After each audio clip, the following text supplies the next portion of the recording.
Just a quick observation there. When he speaks of cynicism and he speaks about the nirashawadi attitude of some people, he is actually, if you look at the subtext of it, Narendra Modi, who presents himself as an aspirational leader for a younger India in India, is also positioning himself as an aspirational leader for an aspirational developing world which feels that the global power play should change and which feels that there should be a greater stake for India in global affairs. Congress and BJP, the political debate coming up in 2 minutes.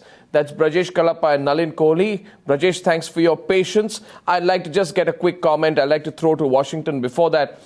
Ray, ahead of Modi's meeting with Obama, which is like 48 hours from now, when he speaks about not distinguishing good terrorism and bad terrorism, can we read his statement? Do you read his statement as a subtle but very direct nudge to America to also drop the distinction and treat a terrorist as a terrorist? Well, I think what he's saying is, particularly with an eye toward Pakistan, is to take what's happening in Pakistan into greater consideration. I mean, obviously, it's a threat to India. The United States, through various Pakistani governments, has had an off-and-on relationship with how Pakistan deals with terrorist groups there. Obviously, I think now that this administration takes it very seriously. And, you know, all governments, all large governments like the United States have often used various types of militant groups sometimes to accomplish their own goals. I think that is something that's changing. I think what's happening with the Islamic State in Iraq and Syria is forcing that to change even more. So I think that's something, obviously, that the Prime Minister and the President will talk about in the next few days. I think it sets the stage quite well. And without naming Pakistan, he makes that point when the Prime Minister says that even today states allow terrorist sanctuaries on their territory or to use terrorism as instruments of their policy. You know, and he makes that, and the quote exactly of Narendra Modi very interesting, where he says, and I quote, "Are we really making concerted international efforts to fight these forces, or are we still hobbled by our politics and division or discrimination between two countries, distinction between good and bad terrorists?" So he's speaking a very, you know, he's weaving the Obama script and putting it for a subcontinental context, which also has a global relevance. I feel there's a certain moral underpinning behind his speech here today, Maruf.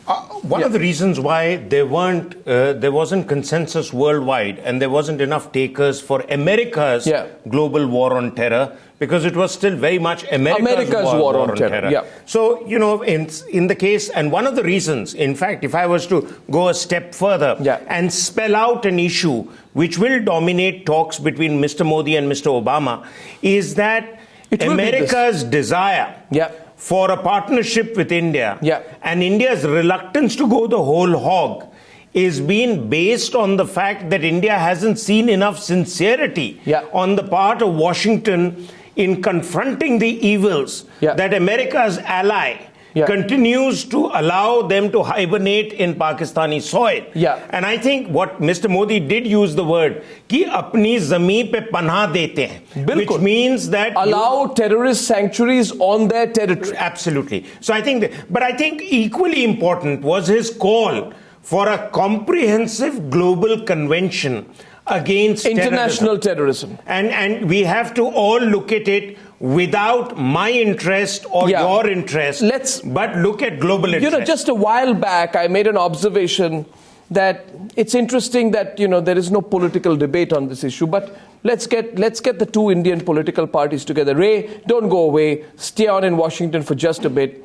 I'd like to ask our Congress spokesperson whether, you know, he would like to compliment Mr. Narendra Modi for not just a speech well made, Brajesh, and Nalin is also with us, not just for a speech well made, Brajesh, but a speech that is well meaning, a speech that is well articulated, and a speech, if I may say so, and if you don't mind it, a speech that marks a departure from the kind of indiscriminate charity that Manmohan Singh kept showing Pakistan.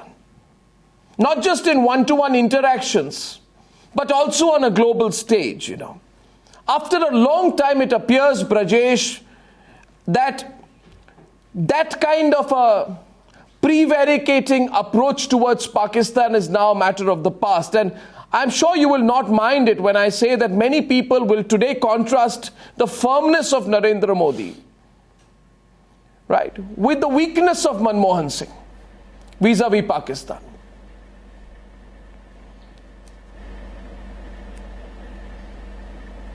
I'm not surprised, Arnab, that you say it, because you seem to be in New York, and naturally you'll have a lot of people from the Indian subcontinent who are settled in the US who are passing on their comments to you. But I think the mood in India is different. And I must point out that when you no, I can assure you, Brajesh, that the only Indian who I have interacted with, you said that earlier also. You said that earlier also Mr. Maroof Raza in your show. But you see, Arnab, Dr. Singh was Prime Minister for 10 long years. And Mr. Modi has been Prime Minister for about 3 months. So if you're going to compare the two and say that no, Mr. Modi has made a great deal, then I think you're completely off tangent, completely off track. But of course, you're welcome to make your own follies, and I'm not going to come in the way of your making follies in terms of judgment. You're welcome to do them and go ahead with it. But the point is that today, Mr. Modi's speech, while it has conveyed certain messages, the speech tends to become totally Pakistan-centric.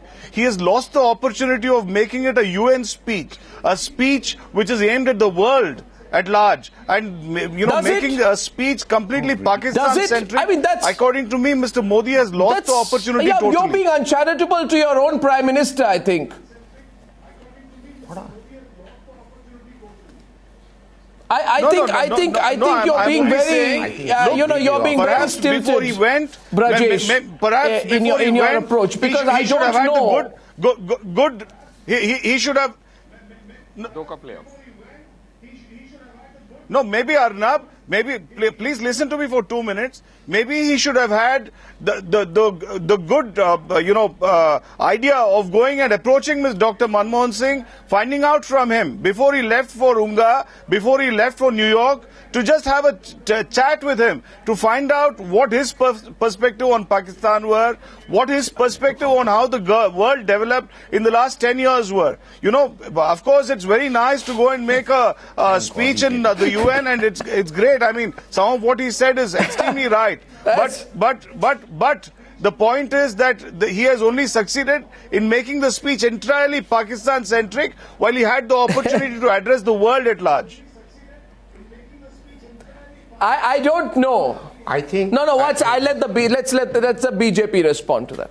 No, let the BJP respond to that. Let Nalin Kohli respond to that, and then I'll make a couple of points out there. But don't even suggest, Brajesh, that whether I'm broadcasting from New York or Delhi or Honolulu, that I'll be affected by anyone apart from my own editorial view. So I take exception to that. I'm only placing it on record, lest you say I didn't correct you on your rather intemperate and sarcastic and unnecessary personal observation regarding me. But let Nalin Kohli respond to you, please. Yeah, go ahead.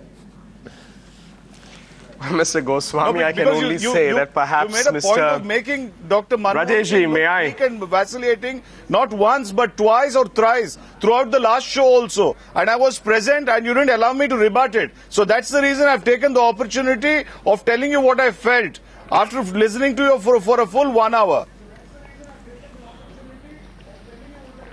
Okay. Thank you, Mr. Brajesh. If I may take it further. I assure you that even if Dr. Manmohan Singh was on the program, he wouldn't argue with as much remonstration as you do. Yes, please, Nalin Kohli.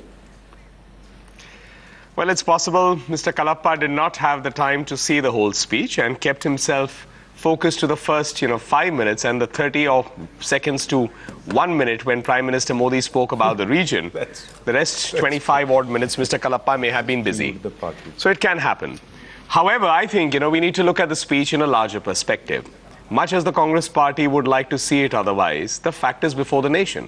And indeed, Mr. Modi has spoken to a global audience, and I like the way he has woven it, taken a speech right from the core philosophy of Vasudev Kutumbakam, spoken of the entire region, spoken about Nepal, spoken about our other country, Afghanistan, democracy taking roots, touched upon Pakistan there, taking the concern of terrorism from there onwards, about it impacting everyone, spoken of a world where you have to think of conflict being important because we may have eliminated the global wars, but conflict and uncertainty must basically grow human happiness or satisfaction. Spoken about international concerns, the environment, touched all upon it, the role of India as he envisages from the peacekeeping right down to being involved in the decision-making process of the United Nations. And of course, spoken about the need of multiculturalism and also about these multilateral forums, understanding a G1 as he spoke about it, that we have this kind of a vision. So it's a very, very expansive speech. So if Mr. Kalappa would like to see it from the narrow confines of how he would like to serve the interests of his own political interests and his political party, one can't help it. I think Mr. Modi has spoken as a statesman of India, and we should all take pride in that.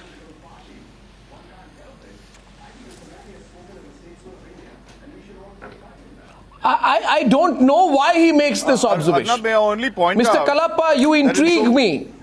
You intrigue me. Because when Modi is speaking about, no sir, I take 30 seconds from you, and this is not about Manmohan Singh. When Modi speaks about maritime security in the Asia-Pacific region, which seems to me to be an extension of the veiled attack on China that he made while he was in Japan, he's not talking about Pakistan. When he speaks about the division of Europe, which I earlier sort of interpreted, I took the liberty of interpreting that as an indirect reference to Russia and Ukraine, that's not a focus on Pakistan, right? When he speaks, for example, on terrorism in West Asia, though I think he should have talked of the ISIS, when he speaks about terrorism in Africa, and groups like Boko Haram and Al-Shabaab, that actually makes it appear to me that there is a uniquely global focus to Modi's speech. I don't know where you are drawing your conclusion. Would you like to substantiate it? Because I don't think you can make such an assertion and then let it go unrebutted. And then if you look at it in terms of content, I have the speech before me, sir, and I'm sure so do you. I find here that not more than, in terms of quantity, 10 to 12% of the speech is focused on Pakistan. 90% of the speech is not. So I don't know, sir, why you're saying and doing what you're doing tonight. No better than the Pakistani. You see, Arnab, first of all, I think it's, like I've already told you, it's extremely unfair to compare Dr. Manmohan Singh to Mr. Modi and to say that, no, Mr. Manmohan Singh had a very defensive approach, which you said earlier on the show. Now again, when you started saying what you said, no, he had a very kind of permissive role, and Mr. Modi, on the other hand, has shown an aggressive side. It was Mr. Modi on the other side who first invited the Prime Minister of Pakistan to his swearing-in ceremony and then did not follow it up in the manner which I think he ought to have. So that's my personal opinion, so I'll leave it at that. But the point is, it's very unfair to start a debate by saying, no, Dr. Manmohan Singh had failed and Mr. Modi had succeeded. Mr. Modi has been in office for barely 3 months. Right? So this is something which has to be understood purely and completely. Now to say that Mr. Modi has, performed miracles will be known only at the end of his term. Not in the beginning of his term, in the first 3 months, things are not known like this. You're always judged by history. And insofar as what Mr. Modi said in terms of Pakistan, I found that there was no reference to the Shimla agreement, which I would have liked there being a reference to. That I would have really liked. So this I would like to point out. Mr. Goswami, since Mr. Kalappa has persisted with making this debate rather narrow, let Nalin respond to that. Yes, Mr. Goswami, as I was saying, Mr. Kalappa is persisting with making this debate rather narrow and political. He's made a point 4 times. He's spoken about unfair. So the question that needs to be asked is that unfair on whom? Essentially, what is out there is the content of the speech should be spoken about, and your comments are in context of that. Now, certainly, Prime Minister Modi has been in office for 4 months, not 3, just to put the facts clear. And certainly, Prime Minister Manmohan Singh was in office for 10 years. But the fact of the matter is that when you're talking in context, you can see the difference. Prime Minister Modi has spoken on the global stage as a global leader. And Prime Minister Nawaz Sharif has, if you will pardon me being absolutely blunt, reduced it to, at best, a regional satrap or a mufassal leader by, almost going there, speaking on a single point agenda with nothing really there for the world to take note of, except a song that has lost its music and the world no longer wants to sing. So therefore, if you look at it, there is substance out there. And this speech is not just on terrorism, as you pointed out, across the world, talking about even cyber terrorism. It's talking about issues that the world needs to look at, not being in conflict with the environment, having an approach towards the environment, being concerned about the 2.5 billion people who don't have access to sanitation or drinking water or electricity. Now, these are issues that could have been resolved in this country of 1.25 billion people. If a government was there that wanted to work on it. And 10 years, a child of 8 has voted in the election of 2014. So you had the opportunity. If you decided not to make history of it, well, I mean, what else is to be done? The next person who comes into office, voted by the people of India, has to move on and deliver, and that's what he is doing. If you have a problem with that, good luck to you.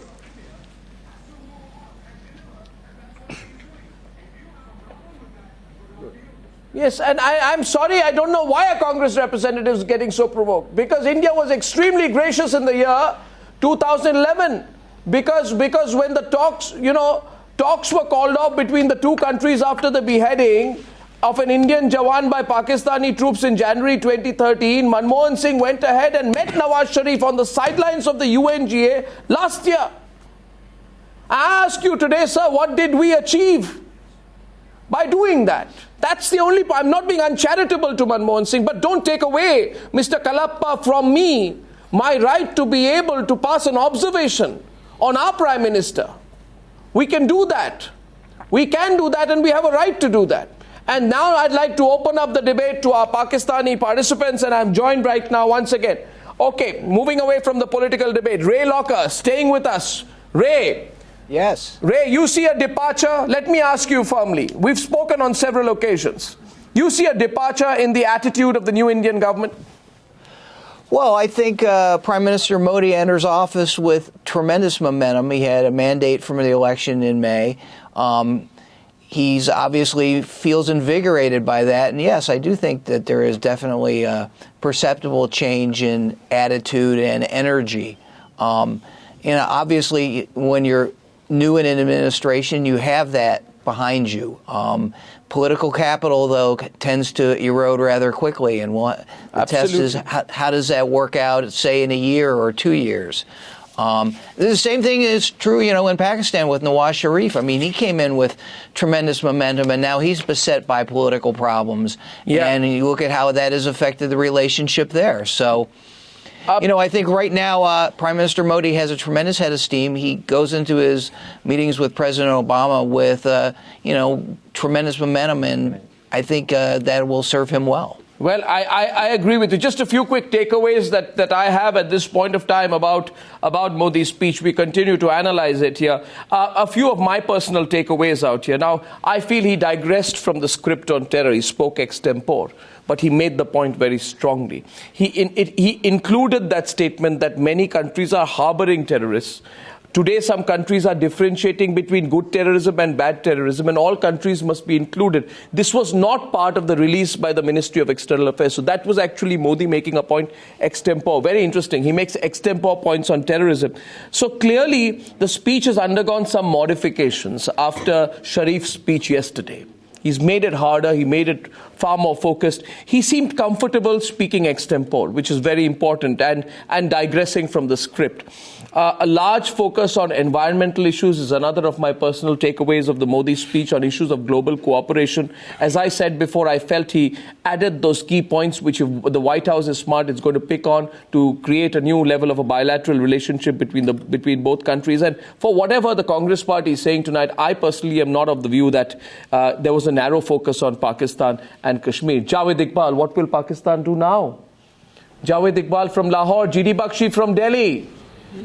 Javed Iqbal, आप क्या करेंगे right now? You know, you have no other issues. You came to the UNGA, you tried to do what you did, and you're not going anywhere. Look, I think Mr. Modi has failed to act like a Prime Minister of a world biggest democracy. I think he has narrowed himself by saying that we are ready to engage with Pakistan and advising Pakistan to be more responsible. I think people did not expect this thing from world's largest democracy. He did not show that he had genuine interest in resolving the issue.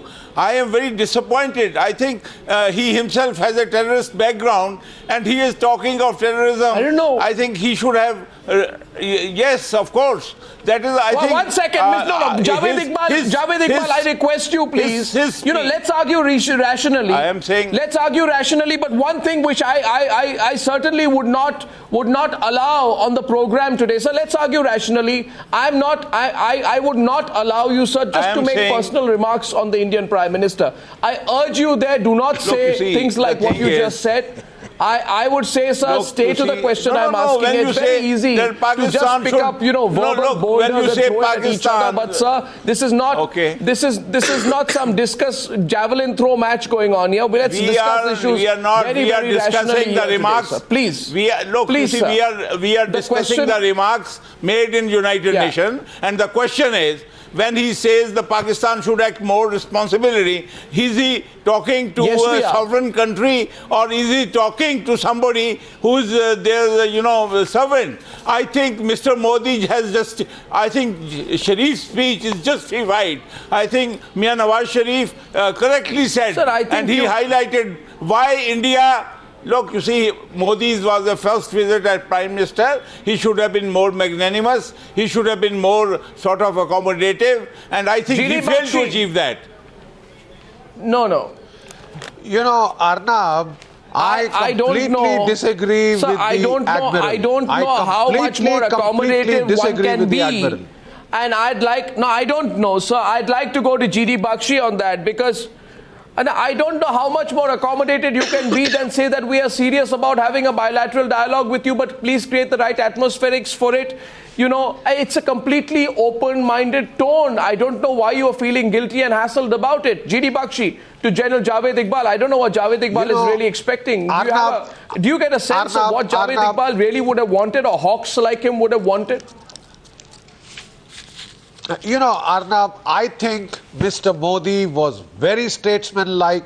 He pitched his speech at the level, at the forum which he was addressing. He was talking to the world in general. He addressed the global commons, the global concerns. He addressed the universal issues that affect the whole of mankind. A very small portion of his speech was devoted to the issues raised by Nawaz Sharif, and that was done with great dignity and tact. He refused to reduce himself to the partisan level of a Mufassil leader, which is what the Pakistani Prime Minister unfortunately reduced the level of dialogue to in that august world body. I'm sorry to state that the Pakistani Prime Minister's speech was absolutely driven by his very perilous situation back home. The pressure that he was feeling from the deep state, from the Pakistan military and ISI complex was clearly showing. Here was a leader who was under distinct pressure from his domestic community.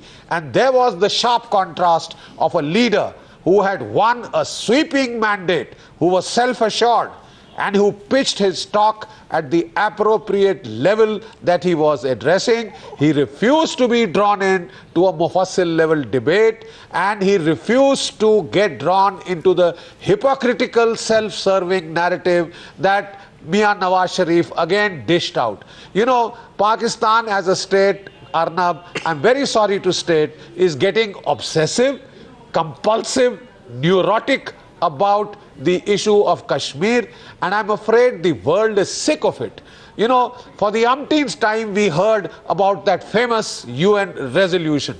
And I would just like to humbly point out to my Pakistani interlocutors that Pakistan itself is in flagrant violation of that very resolution.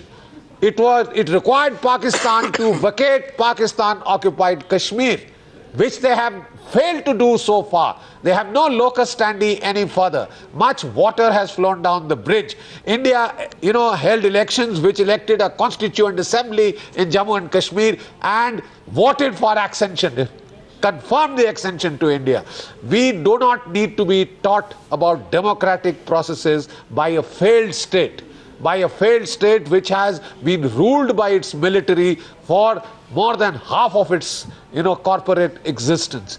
I would also like to point out the hypocrisies, the sheer hypocrisies expressed by the Pakistani Prime Minister on the issue of terrorism. He said terrorism was planted on Pakistani soil. The whole world knows that Pakistan is a nursery of terrorism. Any terrorist incident that takes place anywhere on the globe, Arnab, can be traced back to this incitatory madrasa network on the Af-Pak border. They rented out their state for the jihad in Afghanistan. Don't tell us that it was planted. Don't tell us it was planted. No, you see what Javed Iqbal. I think Javed Iqbal. Yes, I want to say, if Pakistan is a failed state, why are you so scared of failed Iqbal, state? Why don't you make an effort to listen to me. Why don't you get that resolution removed from the United Nations agenda? Why America, if we are a terrorist state, why America is working with us? You see, you are talking just like, you are bossing around, and Pakistan will not be bossed by you. Pakistan is independent sovereign state, and Pakistan consider Kashmir unresolved agenda, unresolved, and it is with the right of self-determination of Kashmir will never be compromised. You see, Mr. Iqbal. Arnab, can I just tell you? I think Admiral, I would request you. I would request Javed Iqbal to simply, sir, please 1 minute. Sir, 1 minute. Sir, what happens, my own view is that when there are some inflection points in global diplomacy, you have to change the kind of script. You have to change the script by which you're playing. No, 1 minute, sir. I'll just take a few minutes to make a couple of assertions, sir. Sir, okay. Now I'm just saying this thing to you, sir. Please hear me. You stomped your feet around you kept talking about Kashmir. Narendra Modi has effectively asked you today to abide by the Shimla agreement without even mentioning the word Shimla. You understand?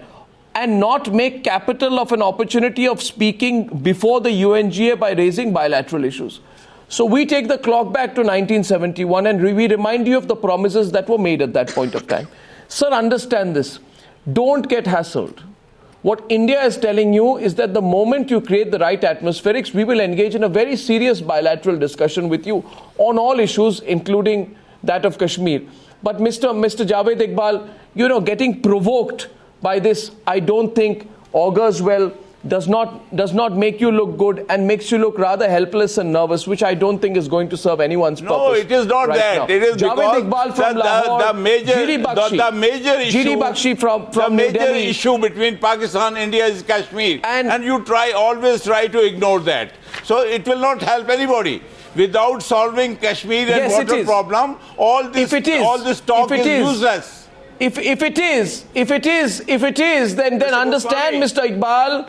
Understand, Mr. Iqbal, as I thank Jay. 1 second, sir. Understand, Mr. Iqbal, as I thank Ray Locker also from Washington, who's been staying on patiently for a while, that in a very smart and straight way, Modi has very clearly told you today that Kashmir is and will be an integral part of India when he says we have organized massive flood relief in J&K and we are also willing to offer assistance to our brethren in Pakistan-occupied Kashmir. That's it. Now that's a full stop there. Thank you very much. Javed Iqbal, GD Bakshi. The debate continues on the other side. Taking a very short break.